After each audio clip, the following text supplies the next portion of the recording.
which is the last game of the weekend and the biggest game of the weekend, which is Man City versus Liverpool, because I know you two will be keeping a very, very close eye on this game. Yeah. Kenya, what's your take on it? It's a must-win game for both teams. Obviously, as an Arsenal fan, a draw is probably the best result because it just evens it out. You've got two teams. You said Man City on 19 points. I don't know how many points Liverpool are on, but 18 points. Like, that's both are a bit too close for comfort. But for both of those teams, it is a must-win. Like, Pep, he didn't beat Liverpool at all last season. He had that famous, putting up his hands, however trophies he was saying to Liverpool fans. But then also Liverpool have kind of fallen off a cliff, but they're getting back to kind of where they should be. So it's going to be a massive game, can't lie. I'm excited. You know what I'm finding so funny looking at this league table, which is, I think, sums up the Premier League so far this season, is you've got, how you've got on the league table, you've got the green and the grey and the red for the form. I'm looking at Arsenal's and it's green, green, green, green, green. City is green, green, green, red, green. And then Liverpool's is red, red, red, red, green. And they're third. Yeah. Well, oh my God, yeah. Because literally look at this. It's actually wild when you think about it. Cause that's last 5 games, that's relegation form, but they're sat third in the Premier League had a brain, table. it could have been another red, genuinely. Yeah. I don't know why we saw the other teams that played Liverpool literally deploy the same tactics. Brentford, Man United, who else beat them before that? Crystal Palace. All those teams basically deployed the same tactics. Unai Emery, I'm going to play at the back. I'm going to do all this build-up play. Lost 2-0. Like, dreadful. But, I mean, both teams will obviously want to win because they want to get their title race back in. Like, not to say they're not in the title race, but they also want to build momentum, get as close to Arsenal as possible, who we've got a really difficult game away from home as well. So potentially. Yeah. Yeah. What do you mean potentially? I think it's difficult, man. They beat Chelsea Sunday. Oh no! I'm saying that because there have been times when we've said it's going to be a really difficult game. Yeah, and let's be honest, Arsenal shut them down. Yeah, like so that's why I say potential. True. I got some stats for you guys about the game coming up on the weekend. This match is that Liverpool have won this exact fixture 2-0 last season, as a lot of us remember, but haven't won consecutive away games against City since a run of 3 between 1987 and 1991. Wow. Man City have also won 10 of their last 12 Premier League games against reigning champions. Wow. Most recently, a victory against Liverpool, 4-1 win at Anfield in 2021. Wow, man. It's a game, and it's one of those games that you look at Liverpool's performance against Real Madrid, which was fantastic. Liverpool, that's probably their best team performance by far and away this season. No, I completely agree. I think that game should have ended maybe 3 or 4, if we're being honest. But I also think Real Madrid in that game was so poor. Like, I think it just, no offense to other leagues, it kind of shows the strength of the Premier League. Like, I was looking at them, like, I saw some guy put out some tweet, like, Bournemouth would move to Real Madrid, and I was like, that is a crazy tweet. But when I thought about it and looked at how they played in that game, that's not even that far off based on how, like, a Bournemouth has played this season, for example.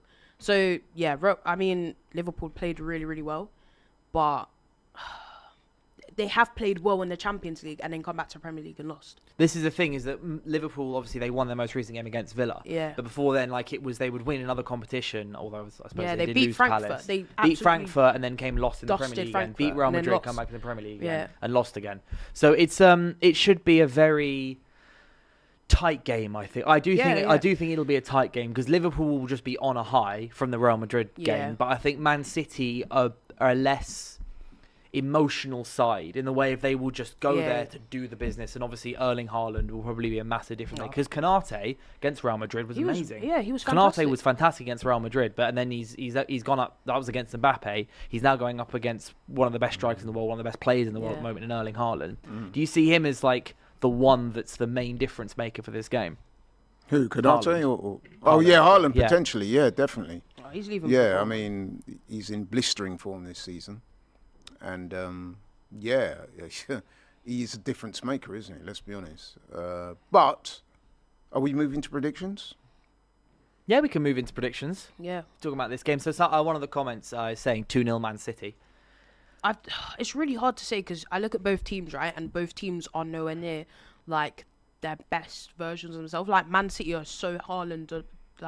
Haaland, they're so dependent on him. If he's like not fit, what happens to Man City? And as well, they can't defend. Like, their midfield is very light. Like, it's very easy to beat Man City in transition.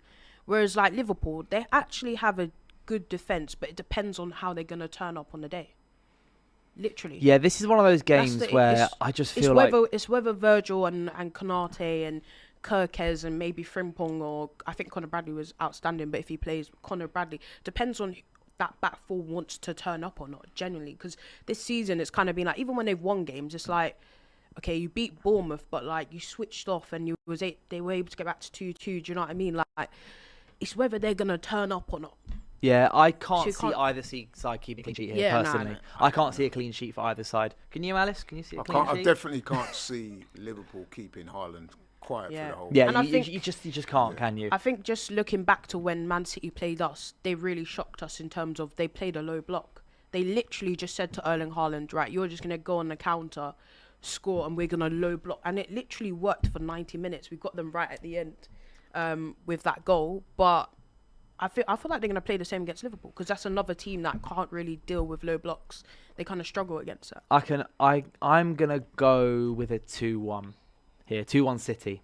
Home team win. Because I'm looking also, it's at the Etihad. Yeah. I'm going with a 2-1 win for Man City. I want a draw, man. Give me a Desmond. I also want a bit of excitement, man. I just want to enjoy myself. I don't think there's a bad result for Arsenal here. Because it's second versus third. One of those teams either dropping 2 or either they're both dropping 2 or one dropping 3. Yeah, I know. Ultimately. But the thing is, how many points are we on? 25? Like, God forbid you're 6 ahead. Yeah, God forbid we weren't to lose. If God forbid we weren't to win, and one of those two win, you've got them kind of too close for comfort again, and that gap that you've worked really well to build, considering that at one point we were third or second behind both of these teams, now is starting to look like, ooh. And then we've got a really hard run of games coming up after the international break, so it's really important that we do win. So for me, a draw is literally the best result that we can. That's what you want, but what do you think will happen? I think it will be a draw. 2-2. I just see one team's very transitional. Both teams, I don't know. They're defensive. The way they both defend is just. I mean, some of the comments are picking up that City have the best defense, second best defense in the league this season, goals conceded wise. Apparently so. Yeah, but. But the eye test, you think, is the eye test is no, different. but it's so easy to get through that midfield. Like, we're talking about a midfield that doesn't have Rodri in it right now. Nico Gonzalez is not a Rodri, do you know what I mean? Reinders and that is just coming back. Shirky has played really well, but he's just coming back. I even think when I watched them against Dortmund, there was a couple of times Dortmund actually got through that midfield, just had no real end product to, go on and win the game or put a glove on Man City. So, I don't know, man. Come on, give me a score prediction, Kenya. I'm going Desmond. Give me a 2-2. Yeah. What about you, Laurie? I've got a draw as well. I'm going 1-1. I think 1-1. It might not be as open as a lot of people are expecting it to be, given what's at stake for both teams. And I think a lot of it could be cancelled out. So I could see a 1-0. I could see Haaland scoring. I could see Mo Salah scoring. That is one thing I was going to bring up with Salah. Salah has only scored more goals against Spurs and United, so 16 against those two teams, than Man City. He's got 13 goals against Man City. Yeah, Salah's not been amazing this season, but it's just it's Salah at the Etihad. Yeah, he's just an inevitable player. Like, I feel like there were so many games last season as well where he was just a bit of a ghost, but he still leaves with a goal or an assist, and that's what makes him so good. He can literally spend maybe 60 minutes out of the game, and it's just one pass and bang, he's scored. And I guess Erling Haaland is kind of the same as that. Like, he doesn't really need to have many touches of the ball, but when he does have the touch of the ball, it's going into the back of the net. So, like, yeah, I think...